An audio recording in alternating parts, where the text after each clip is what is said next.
உப்பு கலந்து நம்ம உணவு சமைச்சு சாப்பிட்றோம்ல, இது உடல் உழைப்புக்கு எதிரானது. நம்ம ஏன் மூளை உழைப்புக்கு நோக்கி போகிறோம்? மூளை உழைப்பை வைத்து பிழைப்பது தான் நமக்கு பெருமையாக தெரிகிறது. உடல் உழைப்பு நமக்கு தாழ்வாக தெரியும். இதுக்கெல்லாம் காரணம் உப்பு கலந்து சமைக்கப்பட்ட உணவுகளை சாப்பிடுவது தான் காரணம். மேலும் தானியங்களில் அரிசி, கோதுமை போன்ற தானியங்களில் உப்பை கலந்து உணவு சமைத்து அதை நாம் முழு நேர 3 வேளை அல்லது முழு நேர உணவாக தினம் சாப்பிடுவதால் தான் நமக்கு உடல் உழைக்க முடியாமை, சோம்பேறித்தனம், அதனை அடிப்படையாக கொண்டு தாழ்வு மனப்பான்மை அல்லது இழிவான மனப்பான்மை, உடல் பருமன், நோய்கள் எல்லாமே சேர்ந்து கடைசியாக மூளை உழைப்பை தீவிரப்படுத்துது. மூளை உழைப்பை வைத்து பிழைக்கணும்னா உடல் உழைப்பு மீது ஒரு தடை போடணும். இயற்கையான ஒரு தடையை, உடல் உழைக்க முடியாத ஒரு நிர்பந்தத்தை ஏற்படுத்தணும். அப்படின்னா மட்டும்தான் மூளை உழைப்பு மீது நமக்கு கவனம் செலுத்தும். ஏதாவது ஒரு வழியில் தான் பயணிக்க முடியும். மூளை உழைப்பை பிரதானமாக கொள்வது அல்லது இரண்டாவது உடல் உழைப்பை பிரதானமாக கொள்வது. இந்த இரண்டில் ஏதாவது ஒரு வழியை தான் நாம் தேர்ந்தெடுக்க முடியும் பெரும்பாலான மக்கள். அதனால் உடல் உழைப்பு மீது நாம் தடையை போட வேண்டும் என்றால் அதற்கு ஒரே வழி உப்பு கலந்த உணவுகளை உண்பது, உப்பு கலந்து சமைக்கப்பட்ட தானிய உணவுகளை உண்பது. அரிசி, கோதுமை இப்படி உண்ணும்போது நமக்கு உடல் உழைப்பு மீது நம்பிக்கை இழந்து போய்விடும். அதற்கேற்றார் போன்று உடல் பருமனாகும், நோய்கள் வரும். நோய்கள் வந்தால் இயற்கையே நமக்கு எதிரியாக தோன்றும். குளிர் நம்மளை வாட்டி எடுக்கும், தூக்கம் வராது, வெயிலை கண்டு அச்சம் வரும், இயற்கை எதிர்கொள்ளுகிற துணிவு வராது. ஒரு இடத்தில் முடங்குகிற ஒரு சூழ்நிலையும் மனநிலையும் நமக்கு இயற்கையாகவே ஏற்படும்.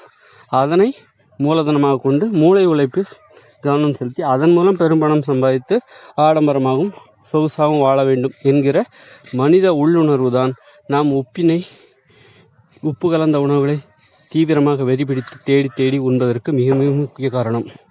இயற்கையோடு இணைந்த மனித வாழ்க்கையில், அதாவது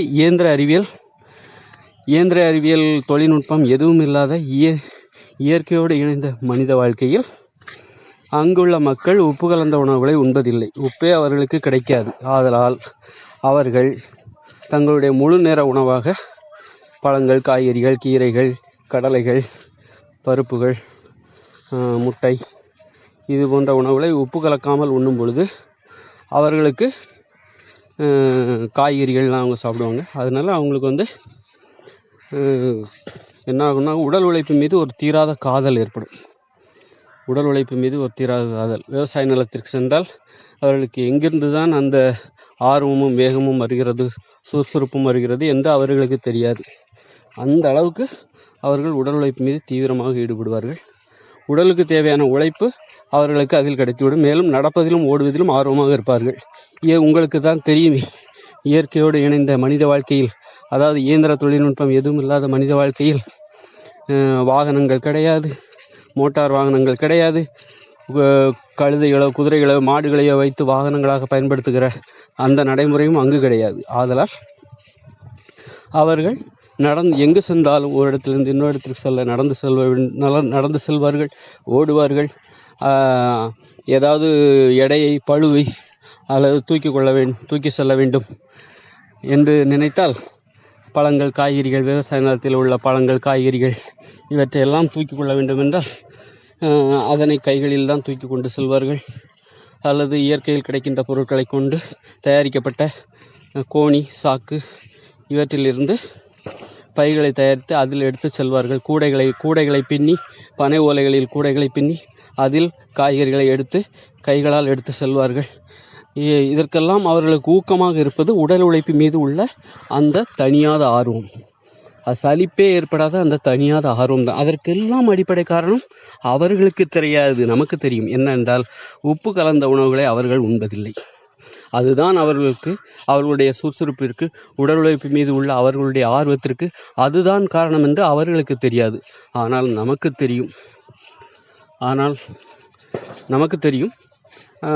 அவர்களாகவும் நாம் அடுத்த 2040க்கு பிறகு யாரெல்லாம் உயிரோடு இருக்கிறார்களோ அவர்களாகவும் நாம் இருக்கப் போகிறோம். அதாவது 2040க்கு பிறகு யாரெல்லாம் உயிருடன் இந்த பூமியில் வாழ்வார்களோ, 2040க்கு பிறகு வரப்போகின்ற இயற்கையோடு இணைந்த மனித வாழ்க்கையில் யாரெல்லாம் இப்போது வாழ்கிறவர்கள் அப்போது வாழப்போகிறார்களோ அவர்களுக்கெல்லாம் தெரியும். அப்போது அங்கு இயற்கையோடு இந்த மனித வாழ்க்கையில் வாழ்கிற மனிதர்களின் சுறுசுறுப்புக்கு என்ன காரணம் என்று அவர்களுக்கு தெரியும். அவர்கள் வேறு யாருமல்ல, நாம் தான். ஆதலால் தற்போதுள்ள இயந்திர அறிவியலே நமக்கு உடல் உழைப்பு என்பது நிர்பந்தமாகப்படுகிறது. அந்த அளவுக்கு நோய்கள் சூழ்ந்த ஒரு உலகமாக மாறிவிட்ட தற்போதுள்ள இயந்திர அறிவியல் உலகில் நாம் என்ன செய்ய வேண்டும் என்றால், முதலில் தானிய உணவுகளை தவிருங்கள். அரிசி, கோதுமை, அதை ஒரு மதிய உணவில் ஒரு கைப்பிடி அளவு தான் ஒரு சோறு, ஒரு ரொட்டி அல்லது ஒரு சப்பாத்தி, இதுதான் நாம் தானியங்களால், அல்லது ஒரு பூரி சாப்பிடுவதென்றால் ஒன்று சாப்பிடுங்கள். இட்லி சாப்பிடுவதாக இருந்தால் ஒன்று சாப்பிடுங்கள். சாதம் சாப்பிடுவதாக இருந்தால் ஒரு கைப்பிடி சாப்பிடுங்கள். இப்படி தானிய உணவுகளை குறைத்து கொள்ள வேண்டும், முற்றிலும் தவிர்த்து விடக்கூடாது. ஏனென்றால் குற்றம் பார்க்கின் சுற்றமில்லை. உணவுகளில் நாம் குற்றம் பார்த்தால், உணவுகளில் எது தீயது என்று பார்த்தால், நாம் ஆராய்ந்தோமானால் பெரும்பான்மையான உணவுகள் நமக்கு எதிராகத்தான் போகும்.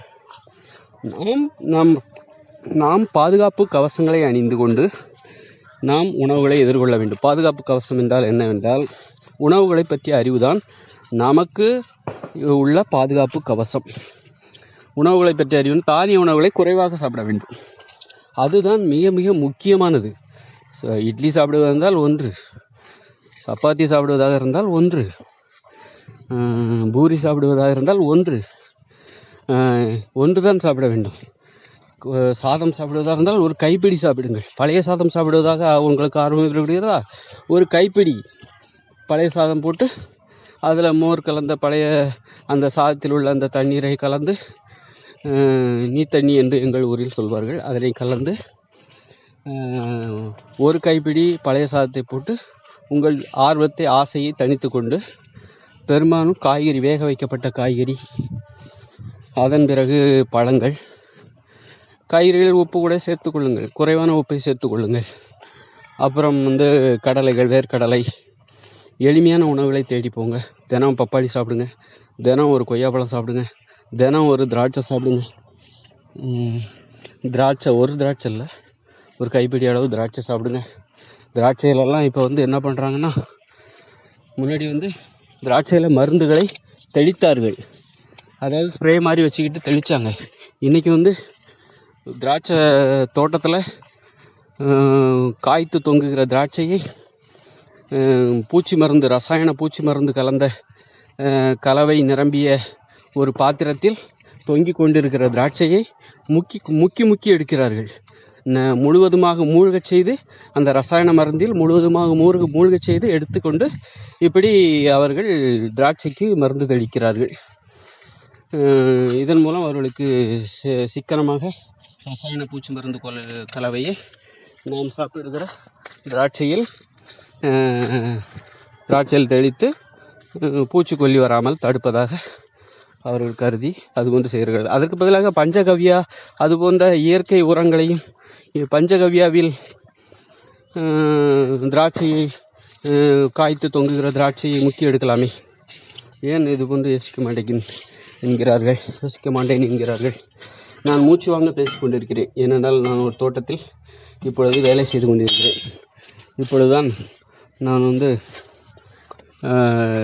காய்கறி உணவுகளை சாப்பிடுவது, தானிய உணவுகளை 10% குறைத்திருக்கிறேன், அல்லது 5% குறைத்திருக்கிறேன். மதிய உணவில் ஒரு கைப்பிடி தான் நான் சாதத்தை எடுத்துக்கொள்கிறேன்.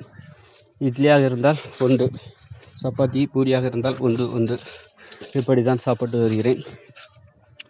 அதனால் எனக்கே ஆச்சரியமாக இருக்கிறது. இதே தோட்டத்திற்கு நான் பலமுறை வந்திருக்கிறேன். எனக்கு அப்பொழுதெல்லாம் இந்த அளவுக்கு உடல் உழைப்பு மீது ஆர்வம் வருவதே இல்லை. இன்று மட்டும் ஏன் அவ்வளோ ஆர்வம் என்று பார்த்தால், ஆராய்ந்தோமேனால் நேற்று தான் அந்த உணவு முறையை நான் தீவிரமாக ஆரம்பித்திருக்கிறேன். அதன் விளைவுதான் இந்த தோட்டத்தில் நான் உடல் உழைப்பில் தீவிரமாக ஈடுபடுவதற்கு காரணம். மகிழ்ச்சி, மிக்க மகிழ்ச்சி. இயற்கைக்கு